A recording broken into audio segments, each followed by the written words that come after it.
All right, so the webinar is now live, and we're just going to wait for the attendee numbers to start rising. I know as people are signing in, it takes a little bit of time. We're excited to have both you and Kim and Jeff here with us tonight.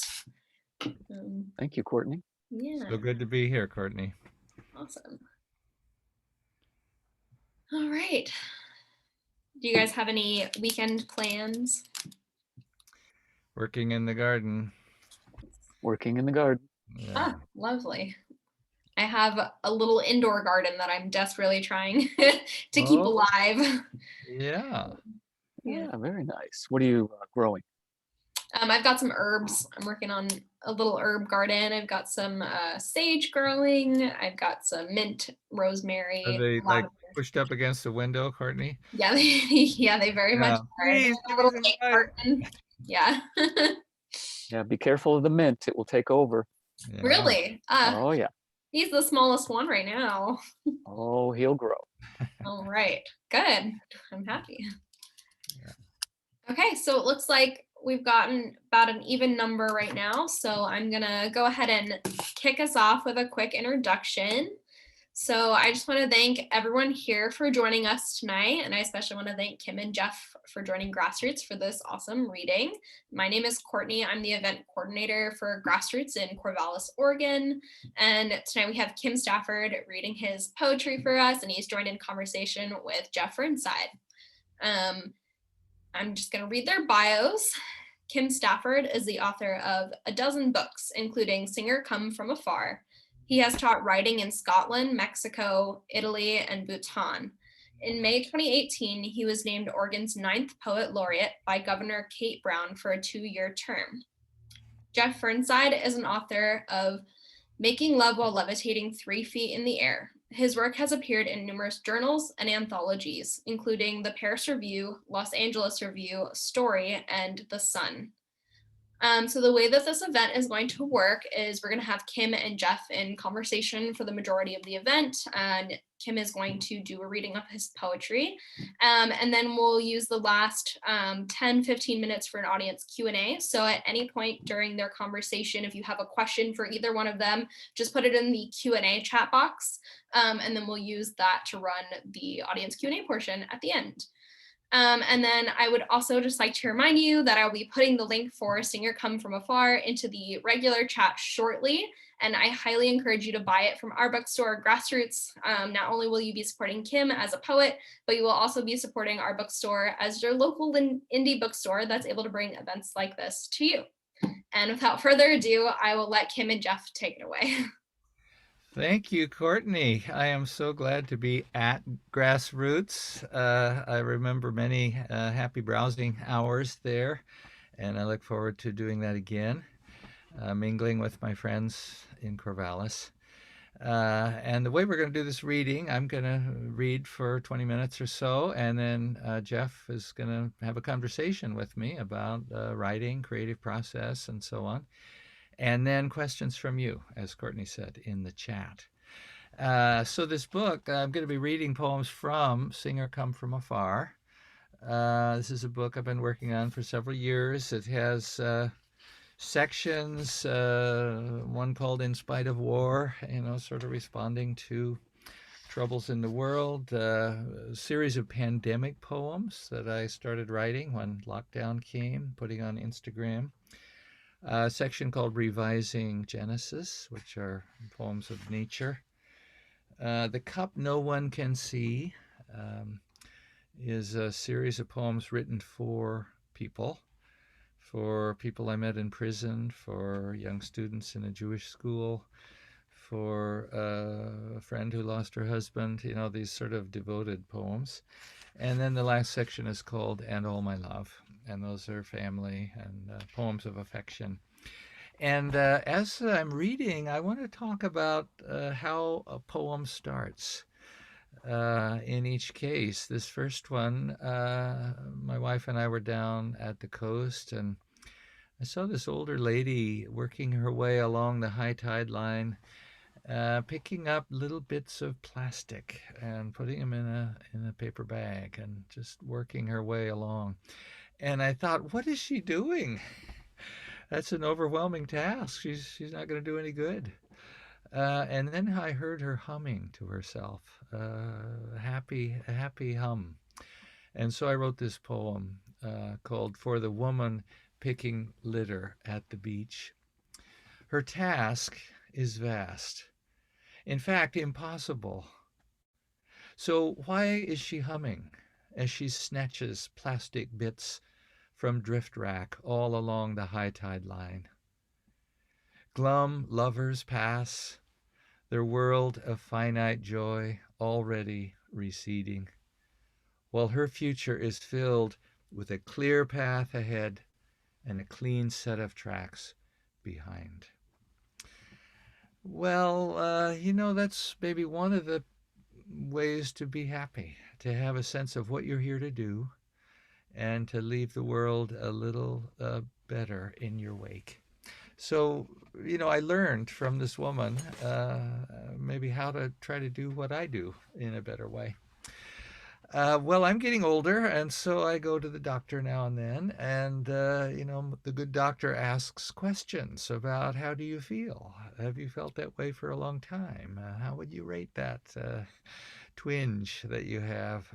Uh, and I sort of stymie the doctor sometimes. Well, I just feel funny. I feel a little funny. Well, that's not a medical term. So I came home one day and I thought I should be a poetry doctor. If people came to me and they needed something for their soul, I might do a little catechism like this: poetry doctor. How do you feel? How exactly have you learned to feel? To be touched, to apprehend. These twinges you have of compassion, empathy, or pain, how long have you had them? Have they grown more intense with age? Do they manifest at sunset, at dawn, in the presence of beauty or of suffering? Does your heart ever skip? Do you ever feel dizzy with delight or shame? Has the grace of a few right words ever blurred your vision, caught your breath?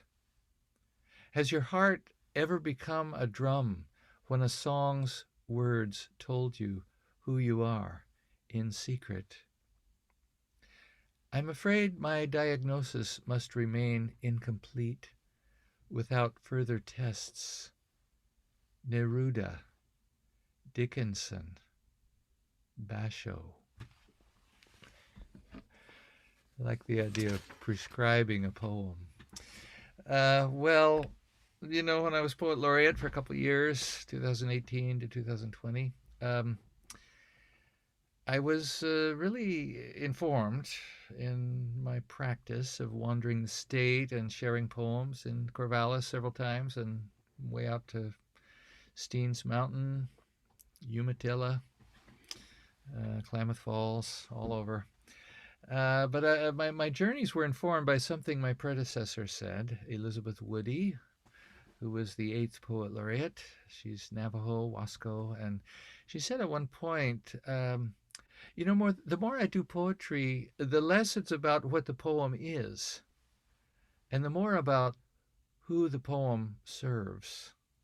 So, for the woman picking litter at the beach, for someone who needs a poem, and in this case, for my wife, my beloved wife Perrin, it's called My Wife Wakes Me at 3 a.m. to tell me she is overwhelmed.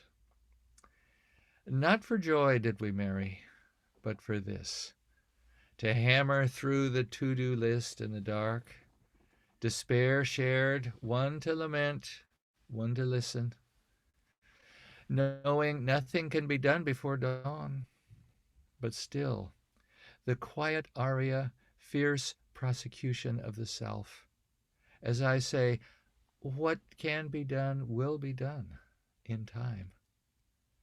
For soon the tide will turn, days will bloom, and fade. Impossible imperatives will shrink to their true size for her, but grow to a tidal wave for me.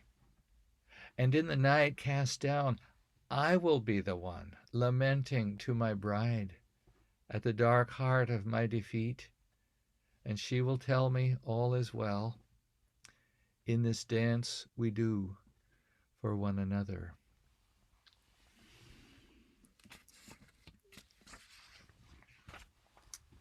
You know, you take a vow and then you get to find out what it means. All kinds of good, happy problems to work on.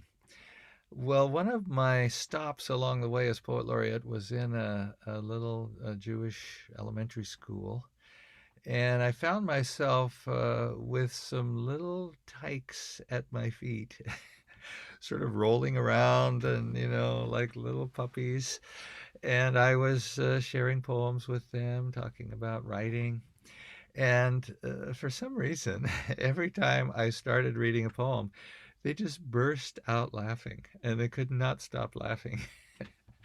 And the poor rabbi in the back row was, worried that I would be offended. But of course, I was absolutely delighted. So I wrote this poem for them. It's called Midrash on a Sacred Encounter. When the little ones gathered at my feet, they couldn't stop laughing every time I spoke a poem, as if they were wild birds and I scattered seed for their singing and singing back to my songs and stories. And they fed me questions old as psalms. How long does it take to write a poem? What is the longest poem? Who taught you poems? What's the oldest poem? What's oldest inside a poem? What is a poem and what is not a poem? Then they laughed and clapped, and I bowed and felt blessed, and we went forth to heal the world. You know, the spirit of the little ones, where would we be without that? Well, when the pandemic came, I had to cancel 25 events that I had on my calendar, bringing poetry all over. And so I started putting poems on Instagram. And I just decided I'm going to write for my people. And I just want to show you what that page looks like. It's at Instagram, Kim Stafford Poetry. And every day I put a poem and a photograph. And there are hundreds of them. You know, here's one, for example, of the little poem on the 100 peso note in Mexico. Little things I find that kind of delight me, and a poem. So I started putting these pandemic poems on Instagram and Facebook.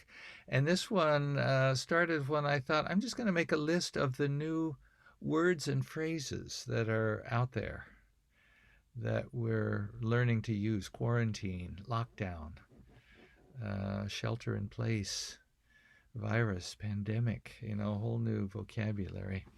And so I wrote this poem, Shelter in Place. Long before pandemic, the trees knew how to guard one place with roots and shade. Moss found how to hug a stone for life. Every stream worked out how to move in place, staying home even as it flows generously outward, sending bounty far.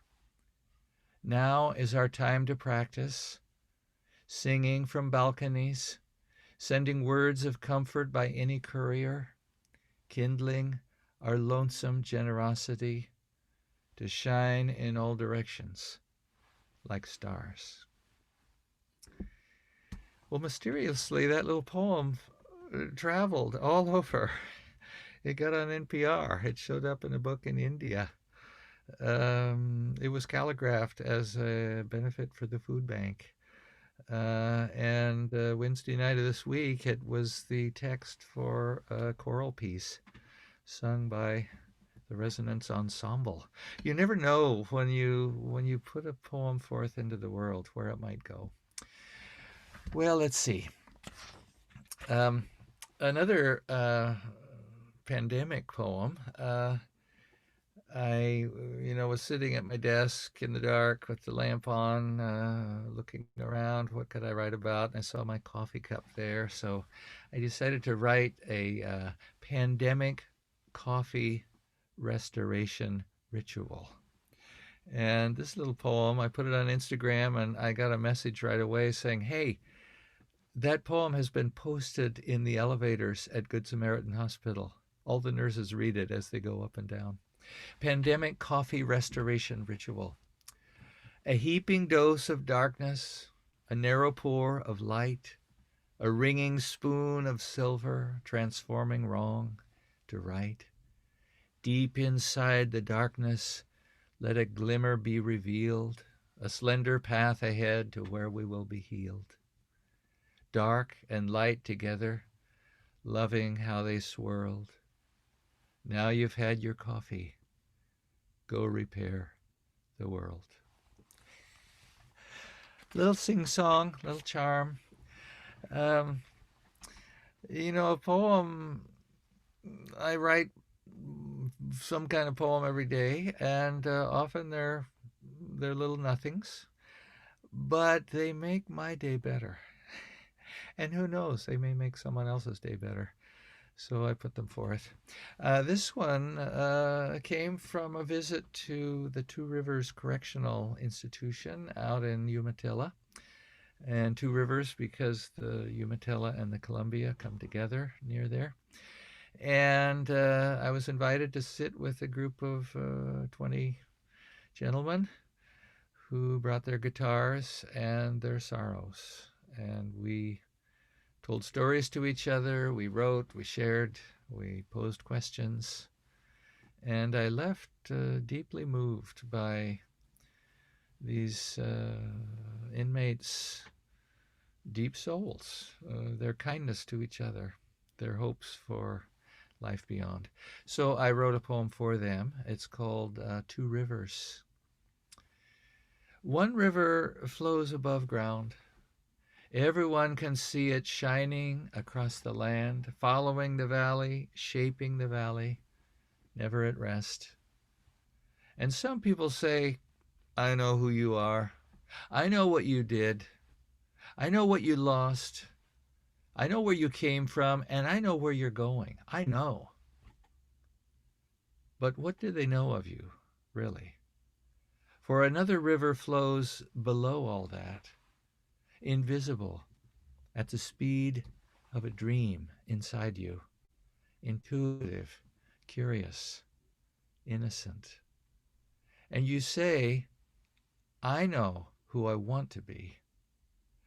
I know what I've learned. I know what I love. I need to know who I really am." So you remember, you wonder, you write, you shape story, and you say to yourself on the page, "Hidden river, spill your secrets at the wellspring. I hold forth my cup. No one else can see." Well, maybe that's what we do when we sit down to write. We hold forth a cup, the empty bowl, the empty cup, to see what from the dream world, the imagination, intuition might fill it. Let's see, I'll just read a few more poems and then we'll bring Jeff in for a conversation.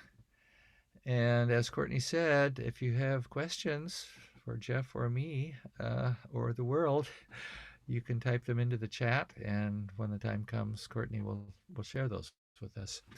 This next poem began very simply. I was walking down the hall at Lewis and Clark College in the graduate school,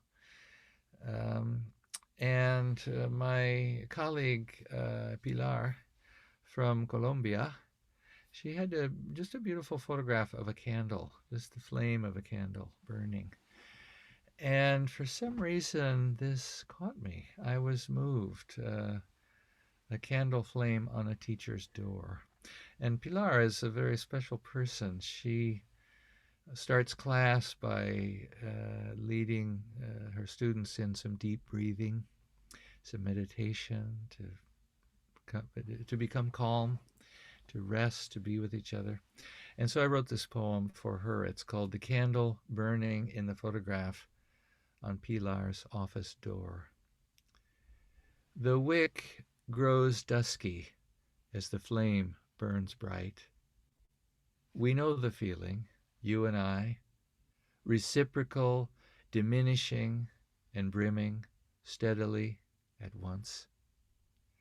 How could it be otherwise, as fire opens the fisted cone before rain can loosen earth for the seed to raise a flag? We do our teaching, asking everyone to breathe, to listen. The candle gives all it has, growing short as light goes forth. Growing short as light grows forth. Maybe it's growing old as a teacher that makes that image come to me.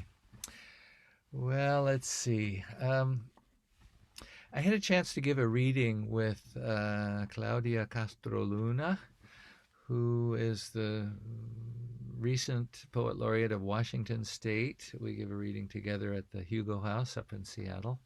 She's been succeeded now by Rena Priest, a Lummi poet who will bring wonderful things to Washington. And I've been succeeded by Anis Mojgani, wonderful spoken word, very imaginative artist, writer. But when Claudia and I were reading, she's an immigrant from El Salvador, and she told me about going home to visit her father, who was not well. And after being there for a while, she made the dangerous journey. Things are very unsettled. The dangerous drive back to the airport to fly home to Washington. And on this road, there was a place where the road dipped into a jungle ravine. And the butterflies were there, and it was the old Salvador she remembered from before the years of war that kind of continue there. And at a bend in the road, there was a woman with her child in her lap selling little jars of honey.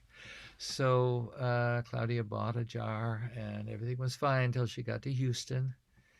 And then the customs agent took the jar of honey from her.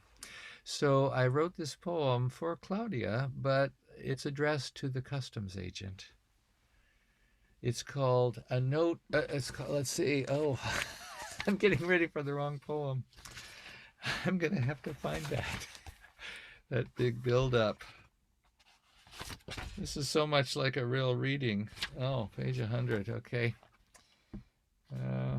Sorry about that.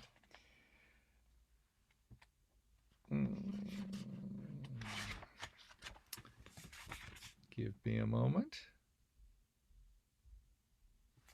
Page 16.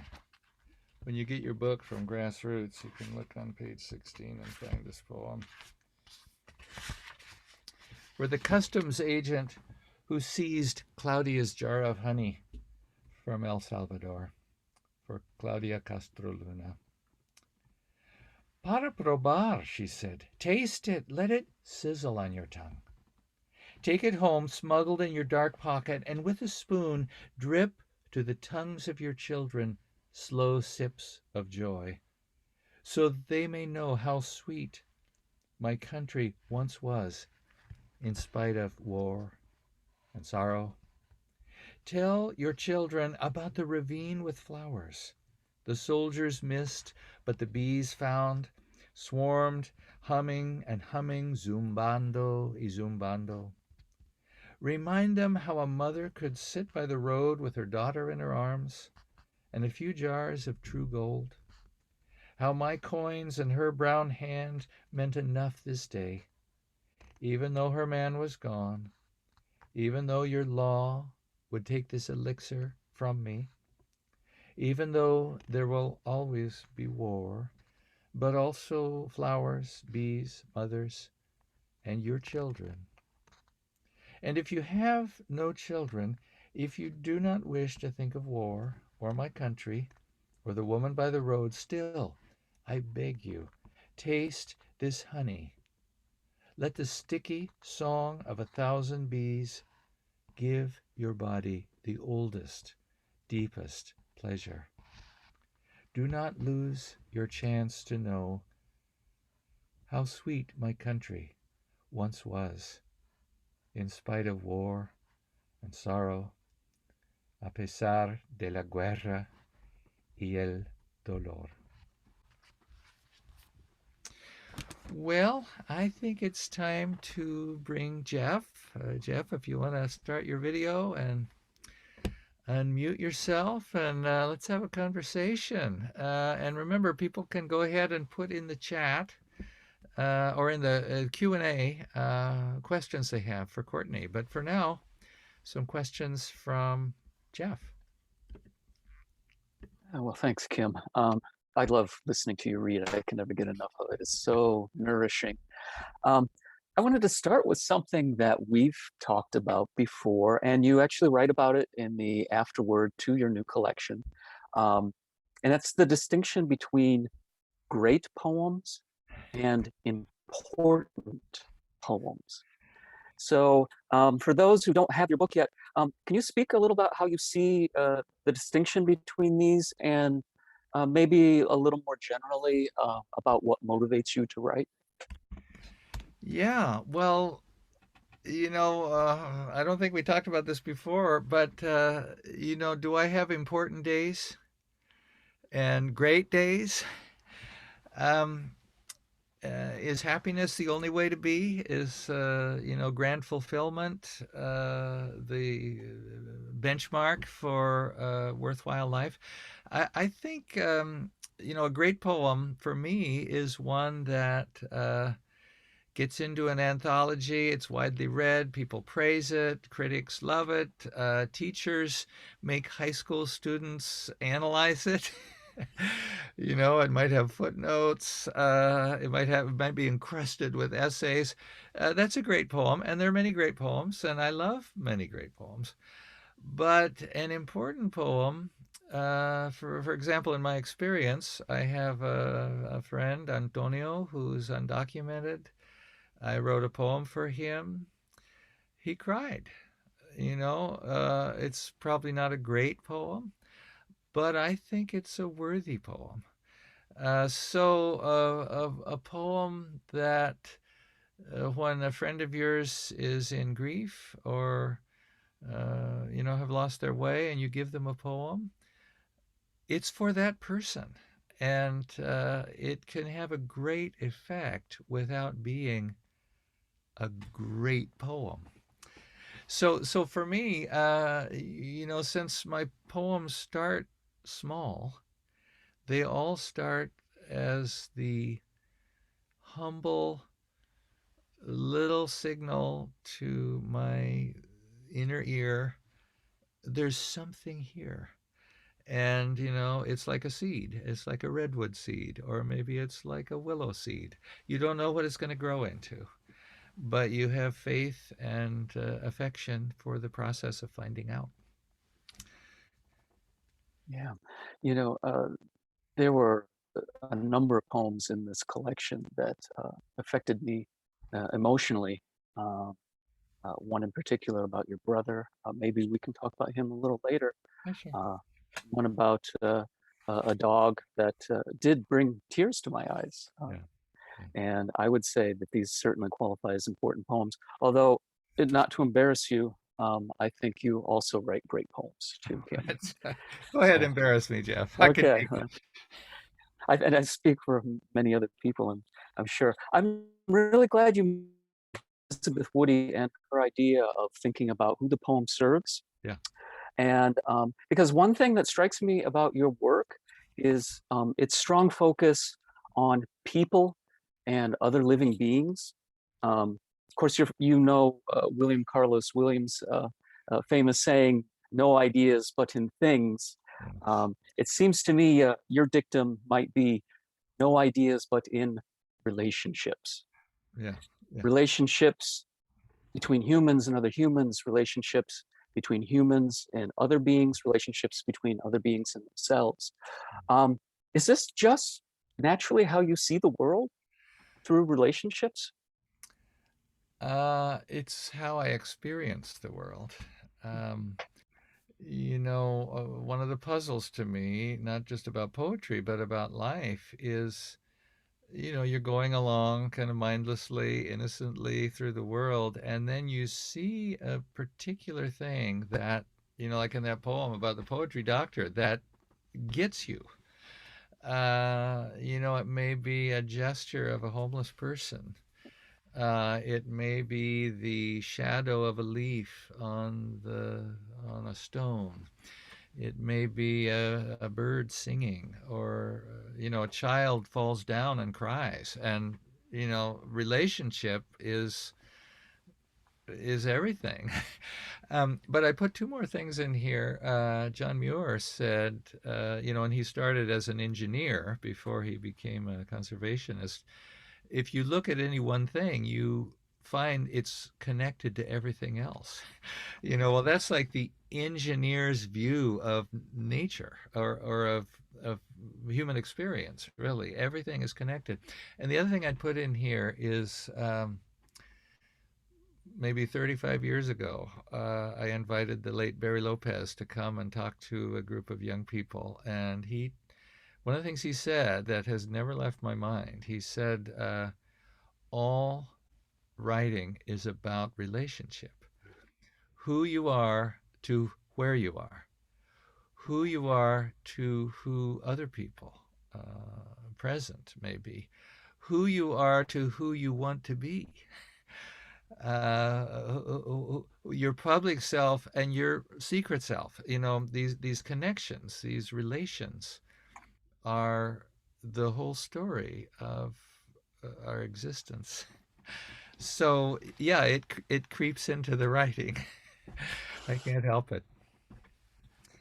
You know, related to that, the this focus you have, and thank you for sharing that thought from Barry Lopez, by the way. That's really beautiful and a good guide for any writer. Um, you write in persona a lot, and in particular in this new collection. Um, I'll just name a few different personas I saw, not everything, but uh, the speaker of one poem is a young woman named Shaima, which Yeah, means beautiful in yeah, Arabic. yeah, The speaker in another poem is a man about to be executed. There's a school child. There's a yeah, prisoner. There's a toad. You take on the persona of a toad in one poem. Um, so, how is it that the lives of all of these different people and other beings come to you? yeah. Well, I think because I was so shy as a kid, Jeff, that I spent every chance I could in the woods. And I was catching crawdads, and I was climbing trees, and I was making clay, and trying to harden it in a fire, and I was making bows and arrows. And I was a wild child. And so I identified with these creatures around me. I remember just, one little example. I'm going down into the woods on a Saturday morning, and there's a spider web across the path, and my heart just skips a beat, because that means no one is there before me. And so I sneak under the spider web and leave it there. Of course, it didn't occur to me, maybe someone else like me stepped under the spider web. But then I put another thing in here. When I was in graduate school, and we were preparing to read Beowulf and The Wanderer and The Seafarer, these sort of noted literary wonders. But on the way, we read the riddles, which is a sort of a lower class genre of Old English literature. And in the riddles, a creature speaks, without saying its name. So I pass over the houses of men. My garments are singing. There's this very evocative sense of, well, it's the whistling swan. The scholars figure out, crack the riddle. But I don't want to crack the riddle because it's actually a human soul speaking through the guise of a wild creature. And to me, that's animistic. That's pagan. That's deep spirit. So to try to inhabit the heart and mind of another person, I think, is an essential human practice that begins and ends in empathy. Yeah, it's certainly important today's world more than ever. Um, you mentioned the pagan ideas there. Your poems are definitely what I would call spiritual, Yeah. but they're not dogmatic, and they're not beholden to traditional religion. Although you certainly touch on Christianity, Buddhism, Yeah. Judaism, Islam, just to mention a few in your new collection, a few different religious faiths. But you always move beyond to what seems to be a kind of personal spirituality for you. Um, so, for example, in the poem Enough, which is in this collection, Yeah. um, rather than resisting desire, the speaker at the end of the poem almost ecstatically says yes to desire, Yeah. yes to living in this world.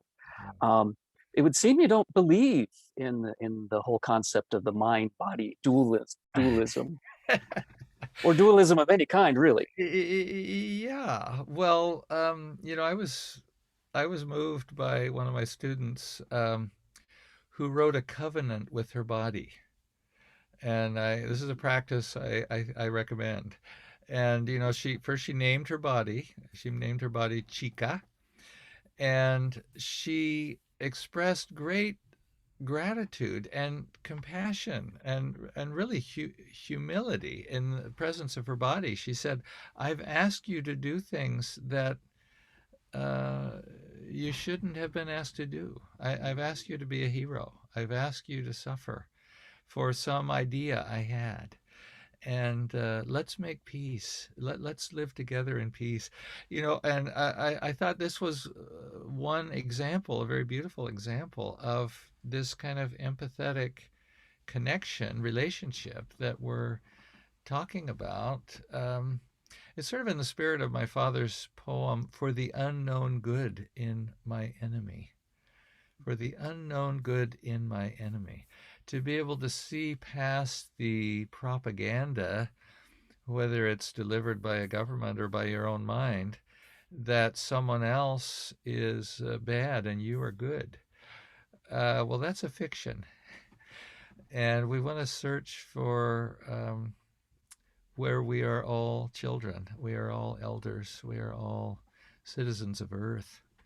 So I keep doing that. You mentioned Shaima. I'll just say a little bit about that poem. I didn't read it because it's a longer one. But Shaima was the name of a writer and protester in Egypt who was killed in a demonstration. And so, I read that and my heart goes out to her. But then I read another piece about a woman who was captured by ISIS and imprisoned and raped and all kinds of terrible things. And she worked to make a tattoo on her hand of her own name so that when her relatives found her body, they would know it was her. And you read something like that, and you just, suddenly, this is my sister, this is my mother, this is my daughter.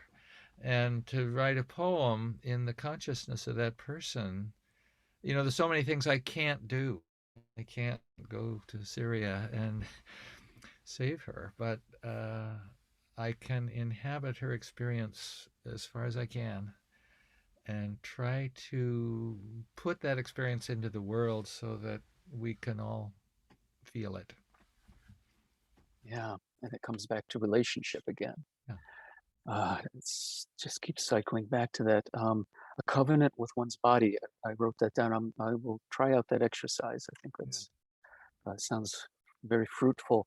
Well, Um, I realize my body is essentially the slave of my mind. uh, And that's a hard word to use, and maybe it's not appropriate, but it feels that way. That my mind says, "Hey, I know you're old, but you should be able to do this. Come get cracking, get at it. Don't tell me you're tired. Do a little more." And so compassion begins with the self and then radiates outward.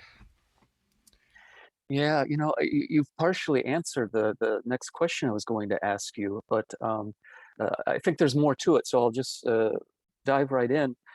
You talked about prisons earlier, how you've taught in prisons and you've written some poems. Uh, about your experiences there and for your students. Um, and in some of those poems and in a couple of others, you also use prison as a metaphor for the various restrictions we face in our lives. And some of these restrictions are physical, and some of them are mental, and some of them are spiritual. Um, what draws you to this metaphor so strongly of prisons, and why do you find it so useful in your own writing? Well, it started with the experience of going into prison as a teacher, as a visitor. And, I remember teaching about Chaucer in the Oregon State Pen one time. And then I asked the gentleman in the room, there were about 50 guys there, and I said, when you go forth from this place, where will you go? Where is the healing place for you? And uh, I was crying. They testified, oh, there's a place up on Larch Mountain, and you go to the end of the road, and there's a trail, and you go to the end of the trail, and there's a meadow, and you just go out there and you open yourself to the sky, and you are forgiven. So to me, that we're all um, captured by ideas that are not good for us. We're caught in a system that is based on money and countries run by fear and rivalries. We're all imprisoned by um, a loss of relationship.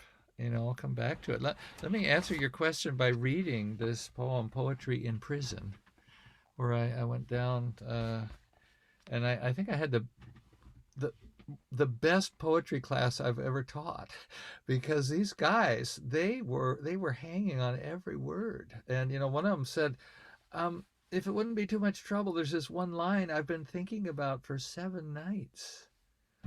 Well, none of my college students have ever testified to that. So poetry in prison. So I wrote this for them and sent it back. You're in, but the question is, what's in you? What story, aching to be told, do you hold in solitary, shackled, denied its rights to visitors? The hard things that happened are gold you hammer into shape, the pain you twist, the grief you make shimmer, the lost good thing you restore by telling it back into being. Everyone is in prison one way or another, and everyone is free one way or another. The trick is to find your way to bear the story forth so it shines in a listener's eyes. I think we're imprisoned by reticence, Jeff. A friend of mine says we spend the majority of our energy not saying what we want to say, not doing what we want to do. Oh, that's a terrible life. So poetry is a way that you can let some of that rich secrecy spill forth. The cup. Yeah. that you spoke Yeah. of earlier. Yeah. Yeah, Yeah. that no one else sees. Yeah. Yeah. Um, this reminds me of another one of the poems in your collection that has the line, "Without hurt, you are disabled." Yeah. That came from The Curse of the Charmed Life. Yeah. And you've seen some pain in your own life, Yeah. particularly with your brother. Yeah. Um, how has writing helped you move through this? Is it something you've been able to reconcile yourself with, or is it irreconcilable and you just have to learn how to accept it? Uh, well, I don't, my brother was my brother, and now his spirit is my companion, and his pain is my pain. Um, his suicide is a big inflection point in my life when I could walk down the street after that and see the grief in people's eyes that I'd been blind to before that.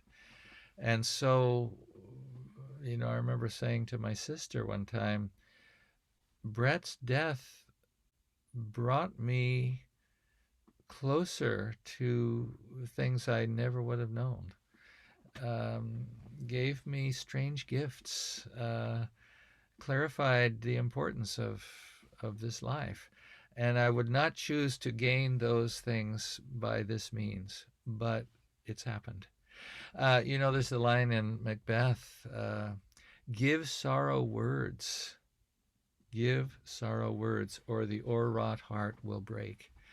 And I sometimes quote to my students the line from the Gospel of St. Thomas, that St. Thomas says that Jesus said, if you bring forth what is within you, what you bring forth will save you. If you do not bring forth what is within you, what you do not bring forth will destroy you. So we want to be saved. So a writing practice. This is my optional homework for everyone listening. Um, Give yourself the honor of writing down your thoughts. I would say daily. Um, Kierkegaard says a human being must bring forth the inner life as a cow must be milked. Otherwise, trouble. It's a pretty graphic comparison. A good one. Yeah, good one. Yeah. Yeah. Uh, honor yourself. Honor yourself by creating the space for yourself. Yeah, that's beautiful, Kim. I think we're getting close to being ready for a Q&A. Yeah. Welcome back, Courtney.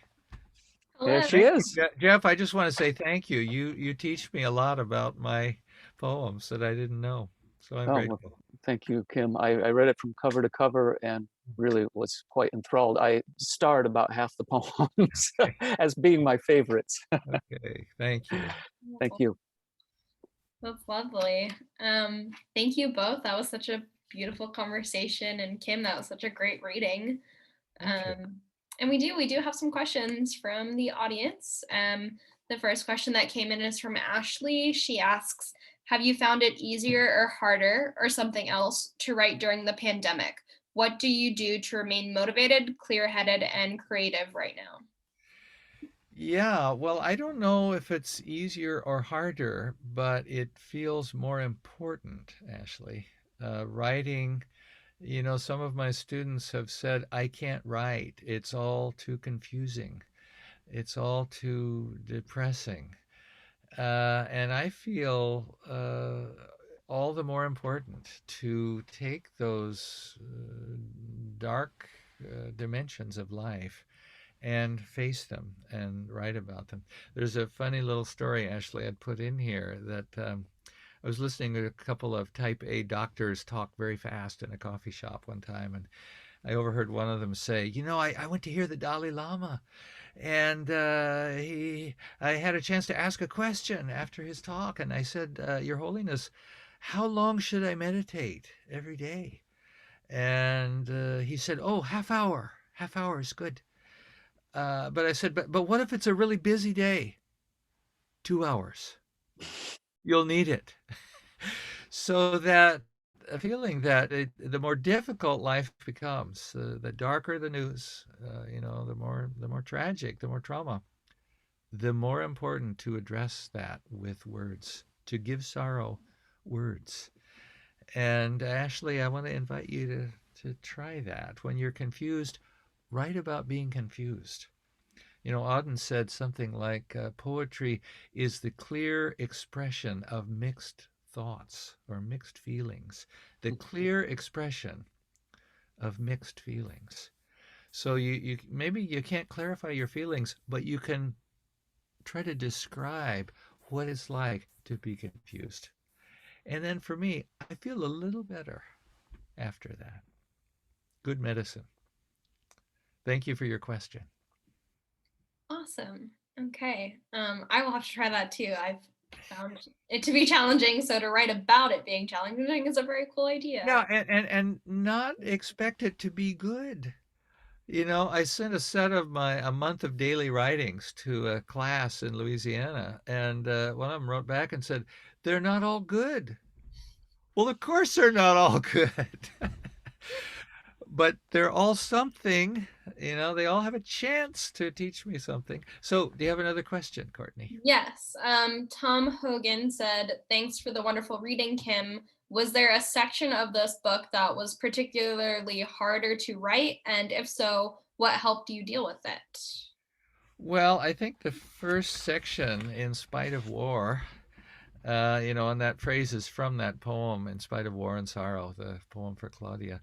Um, we as a country have been in tough division, tough passage of division, a lot of rancor, and the world has no shortage of trauma. And to write about those things is like going into the fire, but it's going into the fire to save something precious, to save a child, to save hope, to save remedy, to try to snatch understanding from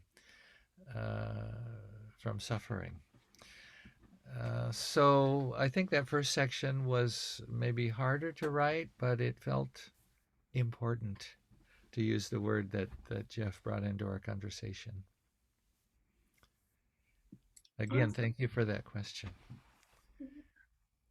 Okay, I have a few more questions, kind of about the writing process for you, and even if it's changed over time. Did you start out, at least when were really getting into your poetry writing, with like a specific, I'm gonna sit down for this amount of time each day and write, or does it just happen naturally for you? Do you just find yourself all of a sudden in a creative space? Yeah, that's such a sweet myth that people who are real poets, must go into a trance, and it's a myth that is advanced by some poets. Coleridge's famous Kubla Khan, where he woke up from a dream and this poem came pouring forth, and then someone knocked on the door and it stopped, and he was never able to get back into it. That sort of trance version. For me, I have found a way to summon a trance every morning.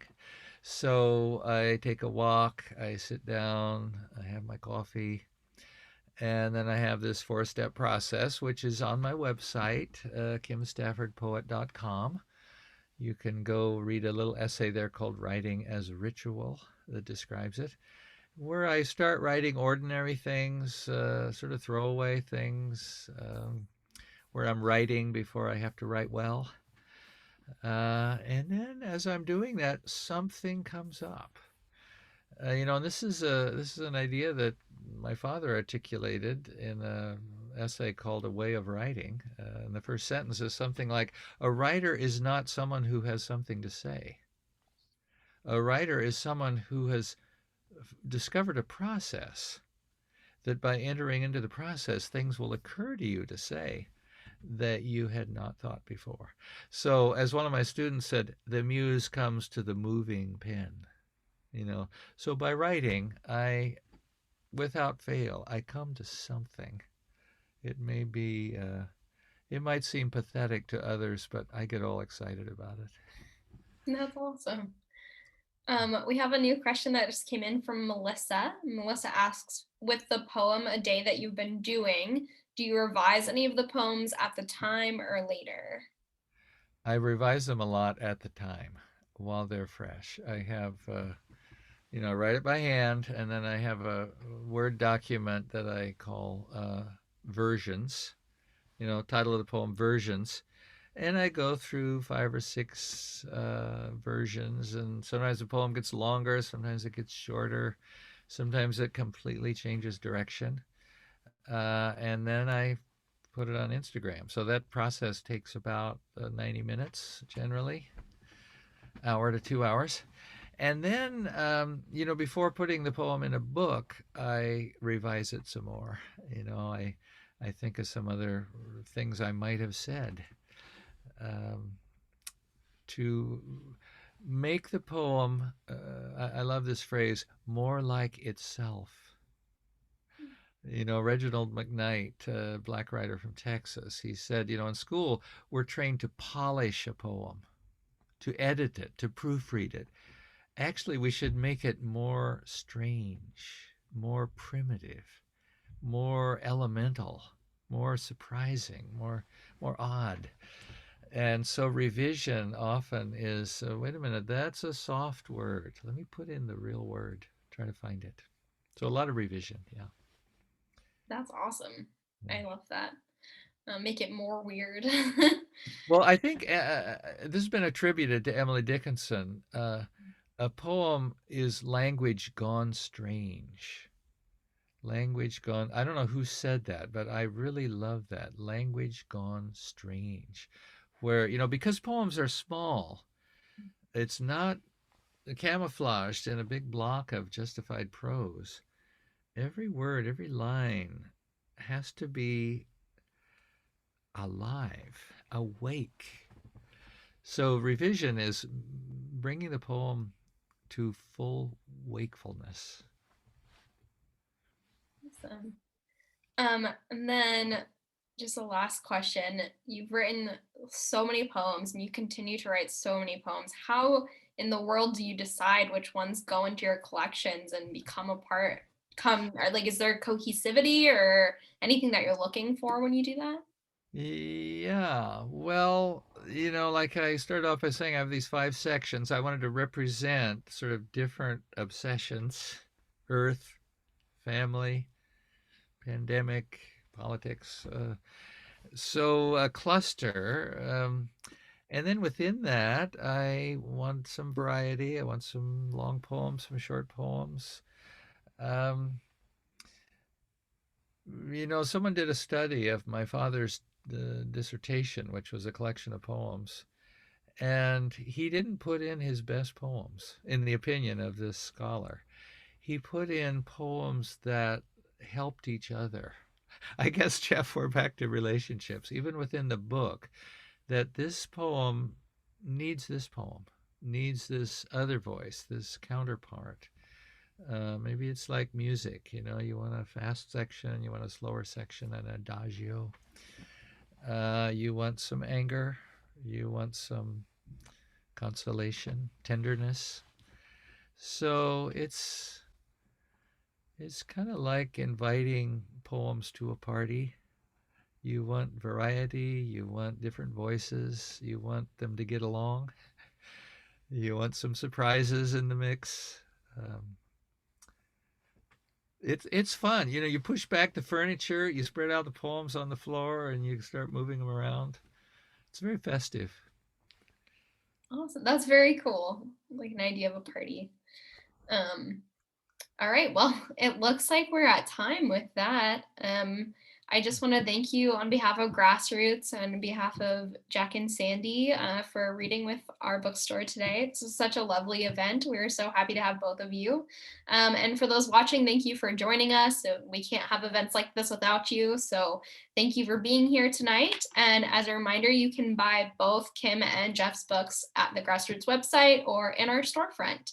I just want to say one thing, Courtney. You don't have to buy my book or Jeff's book, but you do have to buy a book at Grassroots because Grassroots is a treasure, and our community would be less without a vigorous bookstore like Grassroots. So my gratitude to Jeff and to you, Courtney, and to Grassroots. And I second that wholeheartedly. All right. Well, thank you, everyone. Have a lovely night. Bye. Thank you. Bye bye.